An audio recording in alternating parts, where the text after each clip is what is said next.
Donc aujourd'hui, donc là, comme je vous l'ai expliqué, donc l'idée c'est aujourd'hui d'évoquer le sujet de la Murabaha. Donc le premier produit qu'on a développé et structuré et la première réponse aux premiers besoins de la communauté qui était donc de devenir propriétaire.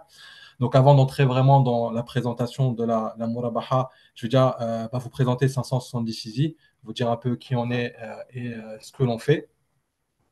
Donc 570 Easy, tout d'abord nous sommes les pionniers et les leaders de la finance islamique. On est aussi pérenne dans ce domaine-là, puisqu'aujourd'hui, on existe depuis 2010.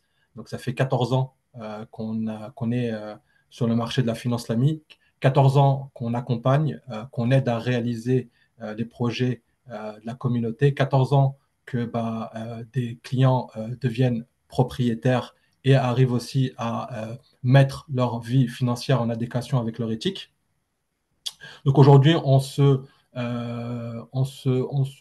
est une société de conseil financier, donc un cabinet de gestion de patrimoine. Donc on va faire plus, souvent on nous assimile à un cabinet de courtage, mais on va vraiment faire plus que ça, puisqu'aujourd'hui on ne fait pas que du financement immobilier, donc on fait vraiment ce qu'on appelle de la gestion de patrimoine, donc vraiment accompagner, conseiller les personnes qui nous sollicitent donc dans la réalisation de leurs projets et on va leur mettre à disposition donc des solutions financières qui sont conformes à l'éthique musulmane. Le sujet de la conformité, il intervient grâce aussi à un Sharia Board. Donc aujourd'hui, ce n'est pas 570 ISI qui va venir attester que ce qu'on propose est conforme à l'éthique musulmane. On fait intervenir donc un comité de contrôle éthique qui va être composé de savants, d'imams qui sont diplômés en finance et en droit et qui vont donc intervenir donc avec nous dans la conception et la réalisation de nos produits financiers, et puis aussi dans la mise en place de ceux-ci, puisqu'aujourd'hui, on va être amené à travailler avec des acteurs de la finance conventionnelle, donc des banques, des sociétés de gestion, des assureurs. Et l'idée, c'est que la mise en place de nos solutions nécessite un ensemble de règles à respecter pour amener cette conformité, puisque ces acteurs-là travaillent dans le conventionnel. Donc, travaillent dans un secteur où ils vont manipuler du riba, ils vont donner du riba. Et donc, l'idée, c'est qu'il y ait une séparation entre leur activité principale et notre activité de finance islamique et donc le partenariat qui en découle. Donc ce Sharia Board donc est composé de trois savants. Ils sont français, ils sont diplômés en finance et en droit, et donc ils sont spécialistes dans le domaine. Donc nous, aujourd'hui, comme j'expliquais, on va intervenir donc, à différents moments de la vie d'un musulman. Donc, donc c'est pour ça qu'on va accompagner nos clients donc à ces moments-là. Donc l'accession à la propriété qui est donc, comme je l'expliquais, le premier besoin et le premier objectif souvent qu'on a, c'est donc de devenir propriétaire, d'avoir sa résidence principale. Et puis aussi, on va intervenir à d'autres moments comme le développement du patrimoine. On va aussi intervenir à des moments précis, la zakat, calcul de la zakat, à des projets, donc préparer son hajj, préparer les études des enfants. Et puis aussi, on va aussi être là aussi à des moments où il va y avoir un réel accompagnement comme la transmission, la succession, comment on rédige un testament en islam, quelles sont les règles à respecter, à qui je dois donner ma zakat aussi, comment je calcule ma zakat.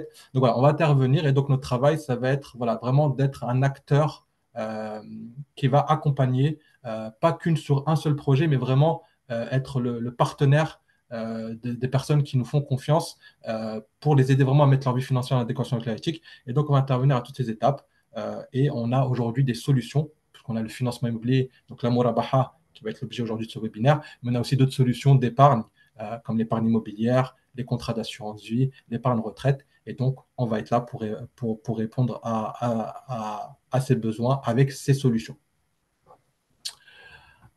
Donc, comme je vous l'expliquais, on est là depuis 2010 et alhamdulillah, on est là et on continue d'être là et on est pérenne aussi dans l'activité, hein. C'est souvent ce qu'on rencontre dans ce domaine-là où c'est très, très compliqué d'asseoir une pérennité dans l'activité.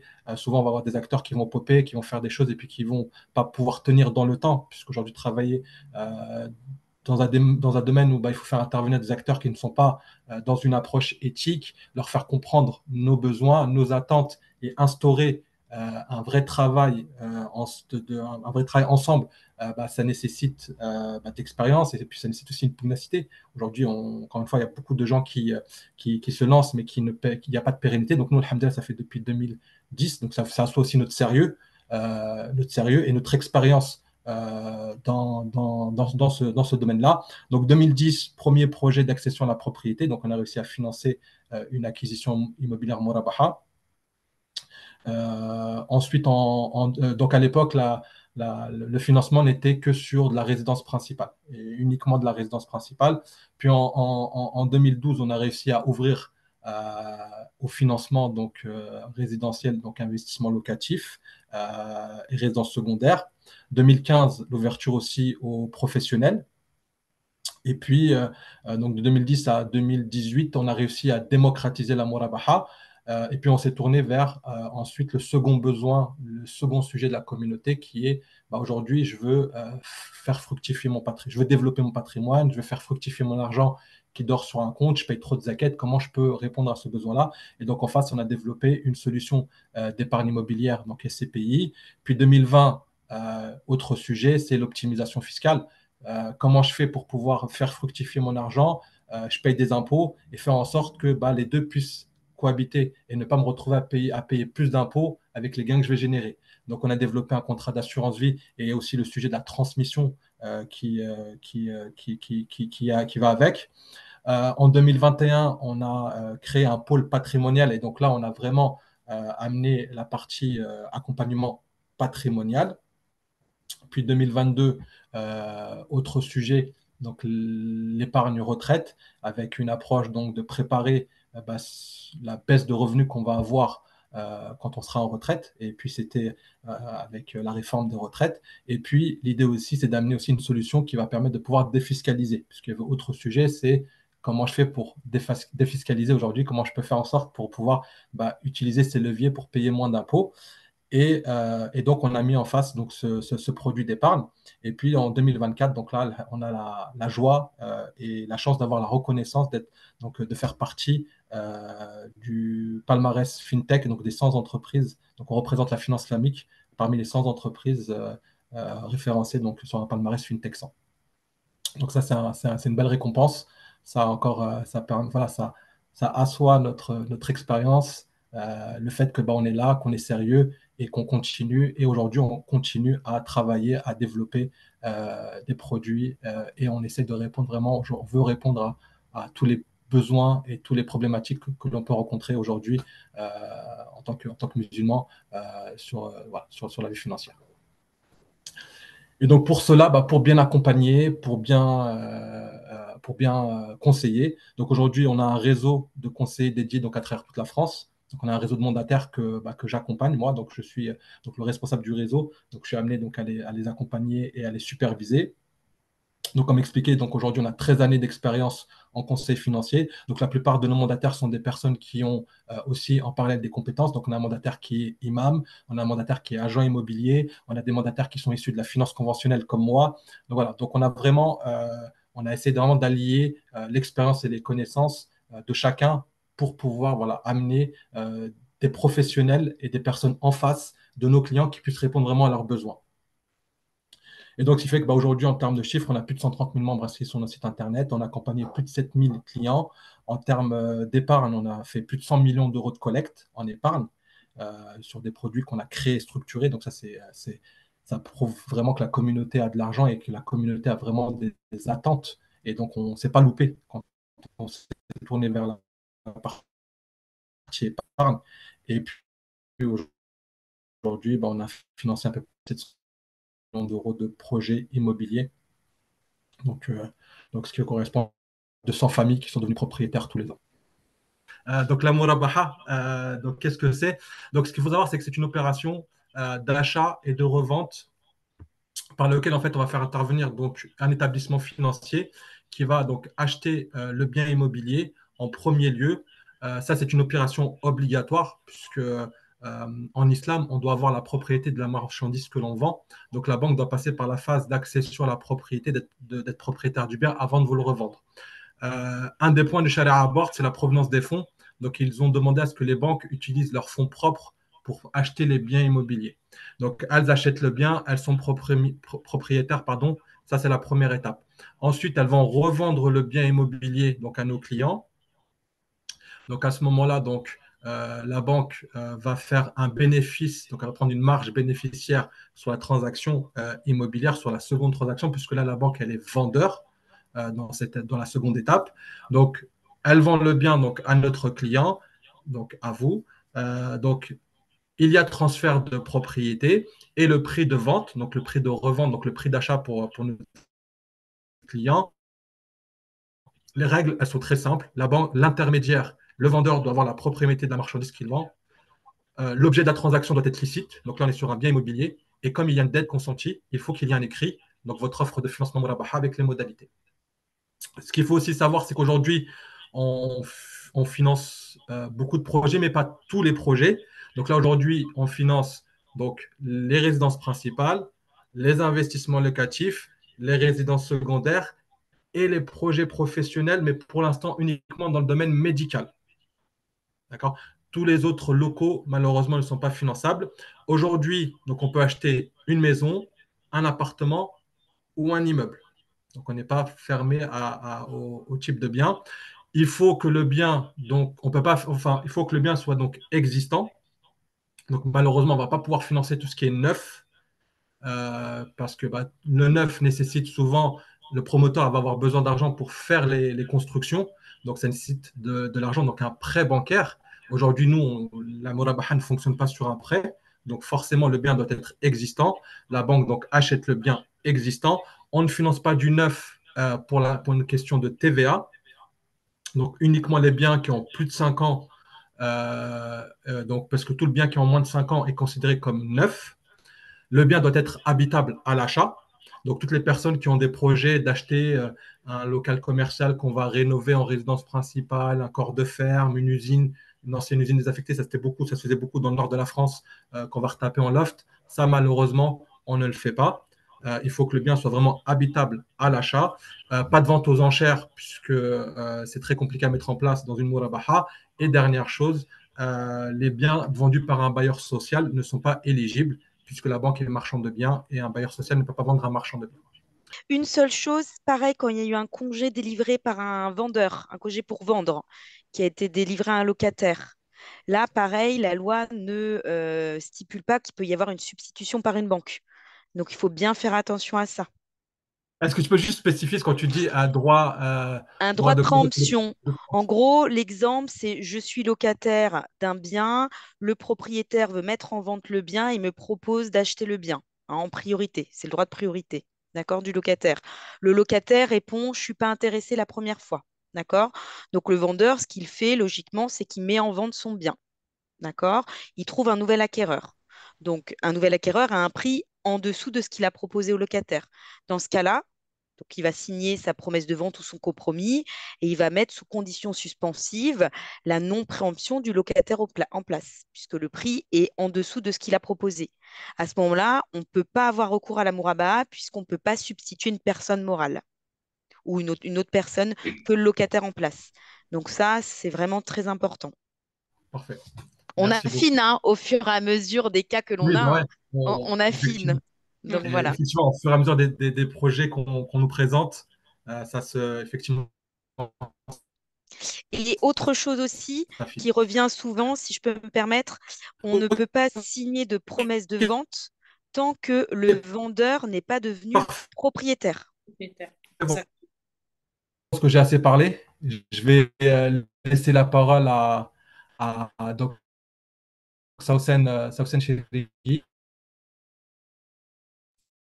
Bonjour tout le monde, donc j'espère que vous allez bien. Merci à Abdelkarim pour cette belle présentation, notamment sur la Murabaha. Donc avant tout, je vais me présenter brièvement.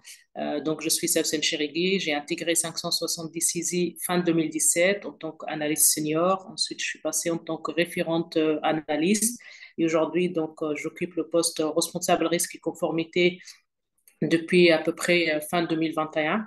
On est une équipe composée de plusieurs personnes et nous avons pour une principale mission Donc, on est au service de nos clients.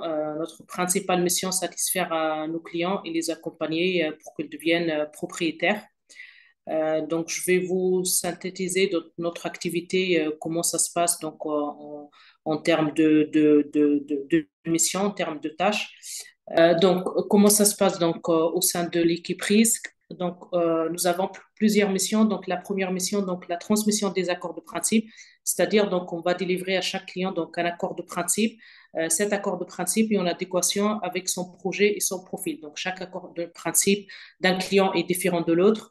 On va également donc avec cet accord de principe on va délivrer des préconisations aux clients, notamment en termes, par exemple, comment gérer les comptes bancaires, l'origine des fonds, la constitution de l'apport. Ces préconisations, en fait, on délivre ces préconisations dans l'optique d'une validation de dossier pour que le dossier donc aille jusqu'au bout et pour que le client en fait puisse avoir son offre de financement.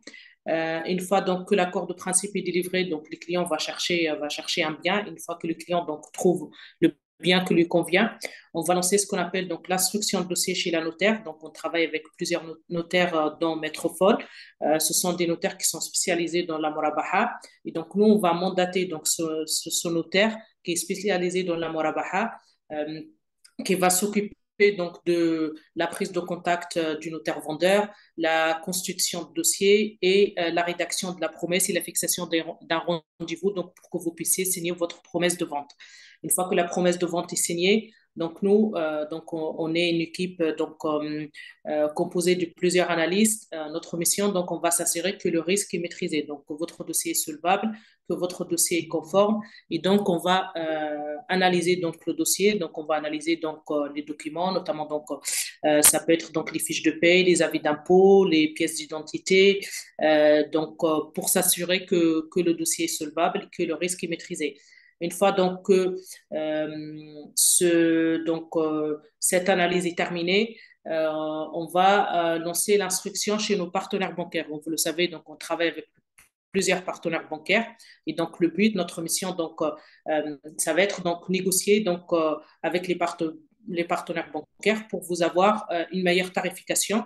Et donc, pour vous avoir parfois, donc on peut vous avoir donc plusieurs offres de financement. Et donc, c'est le client qui a le dernier choix. Donc, il va choisir toujours l'offre de financement la moins chère, donc avec la meilleure tarification. Une fois que vous allez donc obtenir votre offre de financement, voilà, on est toujours là donc pour vous accompagner.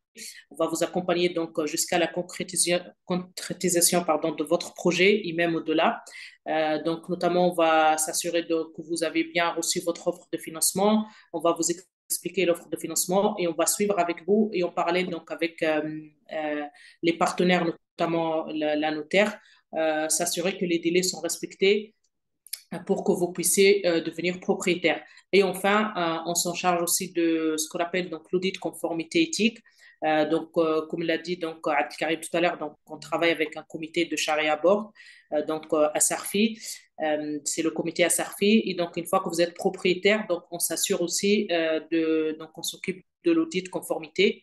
Donc on va vérifier que les clauses qui ont été intégrées que ce soit dans les promesses, que ce soit dans les actes, sont bien conformes à l'éthique et que vous êtes donc propriétaire via donc la murabaha éthiquement. Donc voilà à peu près donc les missions, les principales on va dire missions de l'équipe risque donc dans un dossier de financement au murabaha. En espérant que les fonctions de l'équipe risque et conformité sont plus claires et transparentes pour vous. Maintenant, donc, notre notaire partenaire Maître Foll va se présenter à vous et va éclairer vos interrogations. Ensuite, donc, on passera à la fin donc, aux questions récurrentes qui reviennent souvent, qui souvent sont posées par nos clients. Et Maître Foll sera là pour répondre à ces Alors, questions. Bonjour à toutes et à tous. Je suis Maître Moira Foll, donc je suis notaire à Paris. Je vais vous retracer un petit peu mon expérience. Donc moi, j'ai fait mes études à la Sorbonne. J'ai été diplômée donc à la Sorbonne d'un master droit notarial. Après, j'ai fait quelques études parisiennes. Je me suis arrêtée dans le 15e arrondissement où je me suis spécialisée dans le financement Mouraba. Donc vous l'aurez compris, depuis 2015, je fais ce financement. Je me suis spécialisée dedans. Et depuis 3 ans et demi, j'ai ma propre étude dans le 20e arrondissement et j'ai continué à faire du financement Mouraba. Alors, mon partenaire Easy 570 me font confiance depuis de nombreuses années, puisque depuis 9 ans, je suis des clients qui ont recours à ce financement. Je pense que j'en ai suivi à peu près de 1500 depuis plus de 9 ans. Tous, je pense, plus ou moins contents de mes services. Mon intervention va se limiter à quatre actes dans le financement Mouraba. Dès que le courtier m'aura saisi de votre dossier, je me chargerai donc soit de rédiger la promesse de vente, soit d'auditer la promesse de vente que rédigera le notaire du vendeur afin notamment de vérifier qu'on est bien charia compatible, puisque si Easy vous met en relation avec moi, c'est parce que j'ai une expérience sur la Mouraba et je sais exactement quelles sont les clauses à mettre, quelles sont les clauses à ne pas mettre hein, pour que votre contrat soit charia compatible. Donc, dès qu'on signe la promesse unilatérale de vente, après votre dossier, il est envoyé en banque pour audit. Et dès lors que la banque a décidé de vous financer, moi, je réinterviens puisque l'on signera par la suite une promesse unilatérale d'achat qui vous engagera envers la banque. Après cette signature, et dès lors que toutes les conditions seront bien levées, on procédera à l'achat par la banque du bien que vous avez choisi. Et le jour même ou quelques jours, voire quelques semaines après, la banque achètera le bien et vous le revendra. Donc voilà mes domaines d'intervention dans la Mouraba. Maintenant, donc, nous allons passer aux questions récurrentes de nos clients. Donc, en fait, c'est les questions qui reviennent souvent. Donc, nous avons essayé de regrouper par catégorie. Donc, dans un premier temps, donc, nous allons parler de l'indemnité de mobilisation. Donc, il y a souvent des questions qui reviennent, donc, qui sont posées par nos clients. Donc, la première question qui revient, à laquelle Maître Foll va répondre, pourquoi je dois verser une indemnité avant la signature de la promesse? Pour sécuriser l'opération immobilière, le vendeur, lui, pour s'engager envers un acquéreur, il a besoin de vérifier, enfin, d'avoir ce sentiment que l'acquéreur, il veut vraiment s'engager. D'accord? Donc, verser de l'argent, déjà, c'est un engagement parce que cet argent va être bloqué. On ne pourra pas le verser hein, de toute façon au vendeur. Il y a des hypothèses où le vendeur accepte que l'on verse rien, mais dans la majorité des cas, il souhaite un minimum 5%. D'accord. À quelle étape de processus je dois verser mon indemnité de mobilisation? Là aussi, Plus de la Moraba. on demande le versement 10 jours avant lorsqu'on a une date de signature. D'accord? Et si le client ne l'a pas versé, au stade de la signature de la promesse de vente, il aura 10 jours pour faire le versement. Attention pour lui, s'il oublie de le faire, après la signature de la promesse de vente dans le délai des 10 jours, le vendeur peut reprendre sa liberté. D'accord. Cette indemnité est-elle intégrée dans mon apport personnel? Bien sûr. Donc, elle fait partie de l'apport Elle personnel. fait partie, elle viendra en déduction de l'apport, elle sera bien mentionnée dans le décompte financier du client. D'accord. Dans quel cas l'indemnité de mobilisation est récupérable? Alors, si la mairie venait à préempter, il faut savoir que sur certains biens, la mairie elle a un droit de regard sur ce qui se vend. Donc, elle peut décider d'acheter. Donc, l'acquéreur sort, mais récupère son indemnité puisque ce n'est pas de son fait. Si jamais l'acquéreur n'a pas son financement et qu'on l'a bien justifié dans le délai indiqué dans la promesse de vente, ou si jamais on découvrait quelque chose sur le bien qui aurait pour, on va dire, pour incidence de diminuer la valeur du bien ou le consentement de l'acquéreur. Si d'un seul coup, on se rend compte dans les documents d'urbanisme qu'il y a la construction d'une autoroute ou d'un immeuble de 7 étages en face d'une maison, forcément, bah, l'acquéreur, il va peut-être vouloir reprendre sa liberté puisque pour lui, la maison peut perdre de sa valeur. Donc, chaque cas hein, est différent. OK. Merci. Donc, maintenant, on va passer aux frais notaires. Donc toujours pareil, donc les questions récurrentes qui reviennent, donc qui sont posées par nos clients. Pourquoi dans l'opération Murabaha y a-t-il deux frais de notaire? Il y a deux ventes. il ne faut pas l'oublier, c'est de l'achat pour revente.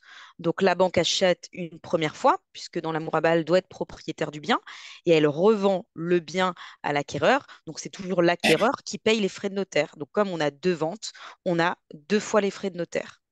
D'accord. Est-ce que les frais de notaire sont déduits de mon apport? Alors, les frais de notaire sont pas déduits de l'apport, ils font partie de l'apport. D'accord.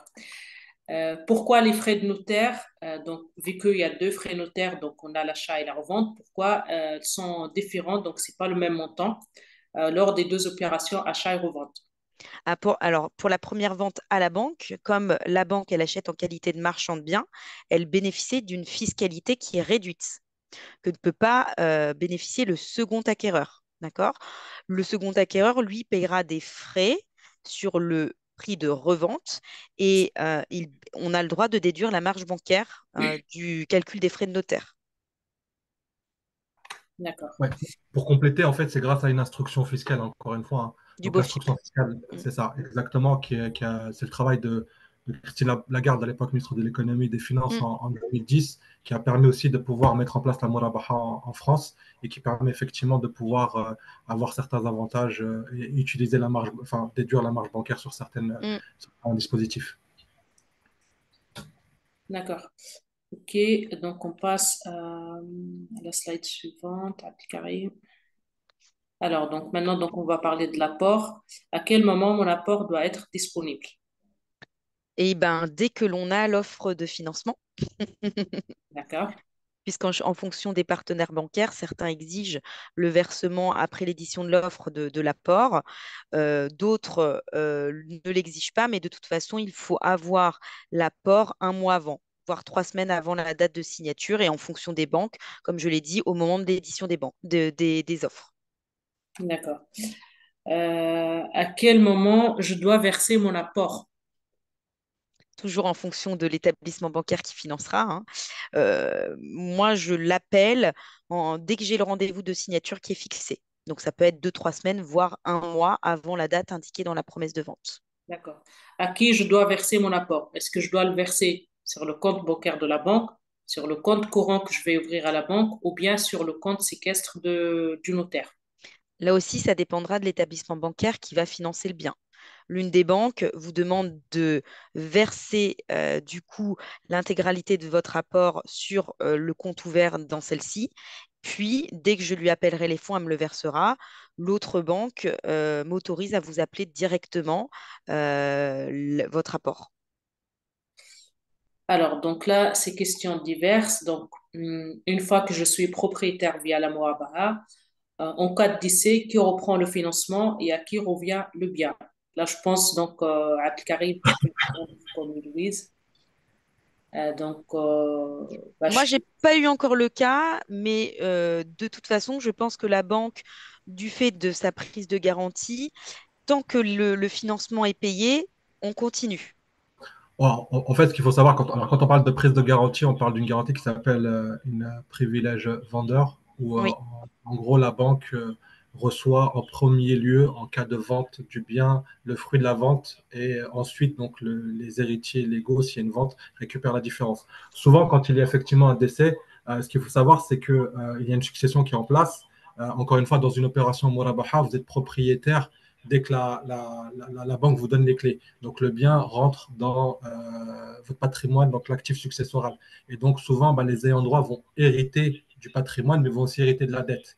Donc s'ils sont en capacité de la prendre en charge, bah, elle est reprise par les ayants droit qui continuent à la rembourser. Et s'ils ne sont pas en capacité bah, de rembourser, à ce moment-là, on passe sur la vente du bien immobilier. La privilège vendeur intervient, la banque récupère le fruit de la dette et ce qui reste est dispatché aux ayants droit selon les règles successorales. OK. Puis-je avoir mon propre notaire? Est-ce que le client il a le choix de choisir son propre notaire, vu qu'on travaille avec plusieurs notaires, ou non? le principe, oui, c'est la liberté de choisir. En revanche, si vous choisissez votre notaire, il n'est pas un spécialiste de la mouraba. Donc concrètement, si vous décidez de garder votre notaire et que votre courtier donc, envoie la promesse de vente à la banque, si celle-ci ne retrouve pas ses clauses, elle peut rejeter le dossier puisque ce n'est pas charia compatible. Donc, si Easy vous dirige vers des partenaires compétents, c'est pour cette raison. D'accord. Ensuite, donc la question qui revient souvent, est-ce que le notaire peut représenter son client via une procuration le jour de la signature des actes, que ce soit la promesse, que ce soit l'acte de vente, parce que souvent, parfois, il y a des clients qui ne peuvent pas se déplacer. Est-ce que la notaire ou le notaire peut les représenter? Alors, concrètement, pour moi, l'acte le plus important, c'est la promesse de vente, puisque c'est là que l'on se met d'accord sur tous les termes, hein, surtout avec le vendeur. Donc, de mon côté, j'impose que le client soit là pour signer la promesse de vente. D'accord? Si ce n'est pas le cas, j'accepte de le représenter, mais je souhaite qu'il soit présent en visio, puisqu'encore une fois, c'est là que tout se décide lors de la promesse de vente. On ne peut plus revenir sur ce qu'on a signé.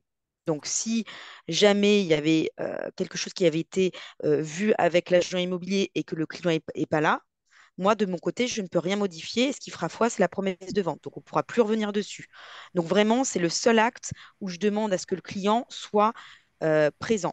Après, pour ce qui est de la promesse d'achat, il y a une procuration, il n'y a aucun souci puisque c'est l'acte intermédiaire où c'est le client qui s'engage à racheter les biens à la banque. Je lui envoie le projet en amont, il a le temps de le lire et il peut m'appeler s'il a besoin d'explications. Pour la vente à la banque, bien entendu, le client n'est pas présent puisque c'est l'établissement bancaire qui fait l'acquisition du bien. Et pour l'acte de revente, où le client donc devient propriétaire, là aussi, si le client ne peut pas être présent, je le représenterai, je lui enverrai une procuration. De toute façon, tous les actes où il y a procuration, j'envoie le projet au client pour qu'il puisse l'étudier, me poser les questions le cas échéant. Mais de toute façon, l'acte le plus important pour moi, c'est la promesse de vente. D'accord. Merci Louise. On a fait, on a fait le tour des questions. Après, je pense que ce qui serait bien, pardon, ce serait qu'on réponde aussi aux questions qui ont été posées. Alors, juste avant, je vais vous mettre dans, alors, c'est dans la petite fenêtre des questions. Je vais vous mettre un lien pour faire une simulation, donc pour toutes les personnes qui voudraient faire une simulation, et puis aussi faire un lien pour la prise de rendez-vous. Donc, potentiellement, les personnes qui voudraient faire une simulation, on va dire, un peu plus individuelle. Donc, je vais vous mettre les liens et je vais aussi donc procéder aussi à répondre aux questions. Alors, hop, je Donc, vais. la première question, Alors, là, c'est tu l'as, tu vas voir? Vas-y. peut-on financer un bien immobilier à l'étranger, exemple au Maroc, par le biais de la Morabaha, passant par un établissement bancaire en France? Donc, malheureusement, donc, la Morabaha, c'est seulement pour les biens qui sont situés en France. Donc, on ne peut pas financer des biens qui sont situés à l'étranger. Euh, alors ensuite, j'ai oublié de préciser qu'il s'agit d'un investissement locatif. Donc, je ne sais pas si la question c'était pour si déjà un compromis signé. Si donc un client a signé un compromis, donc on peut partir sur une murabaha, mais à condition de casser le compromis. Donc, il faut que le vendeur accepte de casser le compromis, puisque le compromis donc n'est pas conforme à la murabaha. Il faut casser donc le compromis et partir sur une nouvelle promesse. Donc, on signe une promesse en incluant donc les clauses de la murabaha et on peut donc lancer le projet, donc que ce soit pour un investissement locatif ou pour une résidence secondaire ou principale. Ouais. Euh, Je voudrais juste compléter à Sausen sur cette notion qui est très importante, parce que souvent les gens ne comprennent pas pourquoi on ne signe pas un compromis. Il y a le sujet de l'engagement, en fait. Un compromis, c'est un contrat synallagmatique qui engage deux parties. Donc il y a cette notion d'engagement qui il peut y avoir un sujet sur la transaction, puisqu'en signant un compromis, on s'engage à acheter le bien et on peut tout faire pour vous faire acheter le bien immobilier. Sauf qu'à ce stade-là, si vous signez un compromis, la banque n'a pas encore acquis le bien immobilier. Donc, en signant un compromis, la banque, elle peut avoir l'assurance de vous revendre et de vous imposer l'achat du bien immobilier. C'est pour ça qu'on va faire la distinction en islam entre les contrats qu'on appelle l'aqd et les promesses qu'on va appeler les wa'd. La promesse, le wa'd, donc ça va être une promesse qui va être unilatérale. Donc là, souvent, ça va être un engagement d'une partie. Donc là, souvent, dans une promesse unilatérale de vente, c'est que le vendeur qui s'engage à vous réserver le bien immobilier. Et il n'y a pas cette notion d'engagement où on peut vous imposer l'achat du bien immobilier. D'accord? Ça, c'est très important puisque c'est vraiment une des règles qui régit les opérations en islam. Et ça, c'est très, très important, surtout pour les personnes qui se posent la question de la conformité. Voilà. Et donc ça l'a dit. Donc, quand vous signez un compromis, on ne peut pas intervenir à cause de ça. Donc, l'idée, ça serait de voir avec le vendeur ou l'agent immobilier si on peut casser ce compromis et basculer derrière vers une promesse de vente. Merci, Abdelkarim. Ensuite, donc, dans un compromis classique, nous pouvons retrouver en conditions suspensives l'obtention de prêt par une banque dans le cas d'une transaction murabaha. Quel type de conditions liées à l'octroi prêt stipulez-vous? Donc, Héloïse, si tu peux C'est une, brièvement. c'est une condition suspensive d'obtention de financement. Donc, la condition, c'est l'obtention d'une offre de crédit vendeur et l'acceptation de celle-ci, puis la signature d'une promesse d'achat qui contient la substitution entre l'acquéreur et la banque qui va financer l'opération. OK. Donc, ensuite, il y a une question sur les frais de notaire. Ça signifie Les qu'on frais paie de les notaire. frais de notaire de la banque. Oui, Alors, en fait, donc là, la première étape, là, quand la banque achète le bien immobilier, c'est elle qui paye ses frais de notaire, hein. C'est pas vous qui les payez. C'est elle qui paye ses frais de notaire avec ses fonds propres. Ça fait partie de son coût d'acquisition. Ensuite, effectivement, quand elle va vous revendre le bien immobilier, elle va se comporter comme un commerçant. Un commerçant, quand il va définir son prix de vente, il va prendre en compte le prix d'achat de la marchandise, son coût d'acquisition, donc les frais de stockage, les frais de transport et autres. Là, dans une opération immobilière, ça va être son coût, ses frais de notaire pour être propriétaire et ensuite sa marge bénéficiaire qui fait le prix de vente. Ensuite, quel est le délai entre la revente du bien de la banque et l'acheteur? Donc, le délai minimum, c'est 3 jours et ça peut aller jusqu'à 3 mois. Mais en tout cas, donc, Sharan, on ne doit pas. euh, le délai qu'on doit respecter, donc le délai minimum est 3 jours. C'est-à-dire, donc, on ne peut pas faire l'achat et la revente le jour même. Donc, il faut toujours laisser un délai de 3 jours. Et ce délai, donc, ça peut aller donc, jusqu'à 3 mois. C'est-à-dire, la banque, elle peut rester propriétaire pendant 3 mois et ensuite, donc, elle revend le bien au client. Ensuite, donc la question, il y a une commission bancaire entre l'achat par la banque et la revente au nouvel acquéreur. Quelles sont les banques avec lesquelles vous êtes en partenariat? Donc, je te laisse répondre, Abdelkarim. Oui, alors il y a une marge bancaire, donc forcément, comme je l'expliquais, il y a une marge bénéficiaire. Cette marge bénéficiaire, elle est définie sur un indicateur qui est la durée de remboursement. Pour aussi enlever un peu une idée reçue, aujourd'hui, il n'y a pas de règle qui définit religieusement, hein, il n'y a pas de règle qui définit un bénéfice. La banque, elle peut faire ce qu'elle veut. Encore une fois, on est dans un type de vente qui s'appelle bi' bil murabaha, où à partir du moment où l'acheteur final a les informations concernant toutes les étapes du prix, je sais quel est le prix d'achat, quelle est la marge bénéficiaire, quel est le coût d'acquisition, le vendeur peut définir sa marge comme il le souhaite. Aujourd'hui, l'indicateur qui a été défini, c'est la durée.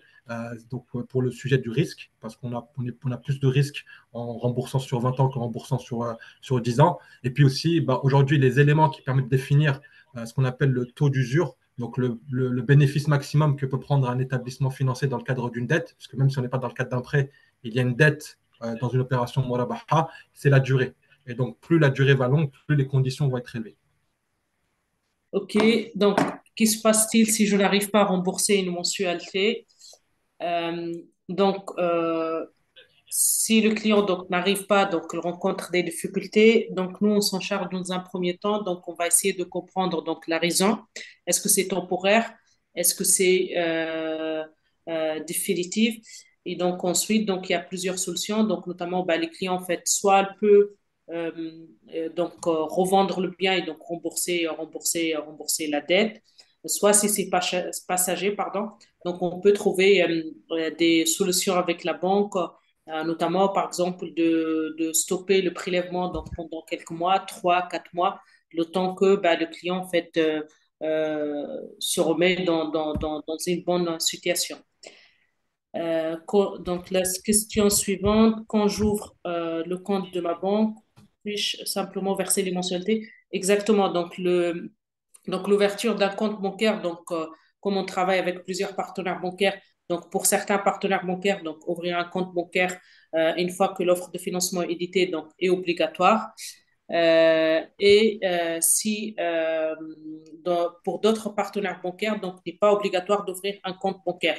Dans le cas, en prenant donc le cas de nos partenaires bancaires qui exigent donc l'ouverture du compte bancaire, donc vous pouvez donc juste donc faire des virements tous les mois donc pour alimenter ce compte pour que votre mensualité donc soit prélevée et vous n'êtes pas donc obligé de domicilier votre salaire ou de rendre ce compte bancaire, donc votre compte principal. Signé avant, donc ensuite, donc, est-ce qu'il y a, donc il y a exactement, donc il n'y a pas d'assurance emprunteur. Bah, je pense que là, on a fait le tour. Ouais, Le mieux, donc, ça serait que donc pour les personnes qui ont encore des questions ou auxquelles on n'a pas pu répondre, ça serait de prendre rendez-vous. Donc, je vous ai mis dans la session, dans la petite page, dans la fenêtre discuter. Vous avez donc normalement le lien pour faire une simulation et un lien pour prendre rendez-vous. Le rendez-vous, c'est gratuit, il n'y a pas d'engagement. On peut faire un peu le point sur vos projets et on pourra évoquer donc le sujet, encore une fois, donc du financement immobilier, financer votre résidence principale, financer votre investissement locatif, financer vos projets immobiliers et puis aussi aborder la partie développement du patrimoine, de l'épargne. Parce qu'aujourd'hui aussi, c'est un sujet surtout d'actualité. Il faut on est dans une situation où l'inflation est élevée, et, les solutions d'épargne conforme éthique musulmane, il n'y en a pas beaucoup. Et donc, il faut pouvoir développer son patrimoine, faire fructifier son argent voilà, combattre un peu cette inflation avec l'investissement. Donc voilà, euh, je pense qu'on a fait le tour. Désolé pour les petits lags. D'habitude, ça fonctionne bien. Là, aujourd'hui, c'est peut-être la première de Saucen et d'Héloïse qui c'était le baptême. Donc, j'ai le droit à ces lags. Donc, je vais appeler aussi Free, me plaindre un peu. Mais en tout cas, merci beaucoup du temps que vous m'avez accordé, mesdames, que vous nous avez accordé, pardon, mesdames.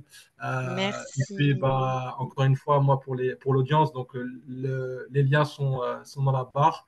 Prenez rendez-vous. Et puis, moi, je vous dis à très bientôt. Et puis, Héloïse et Saucen aussi, à très bientôt pour l'accompagnement de nos clients. À bientôt. Bonne soirée à bientôt. tous. Merci Ouais. beaucoup. Salut. Au revoir. Au revoir.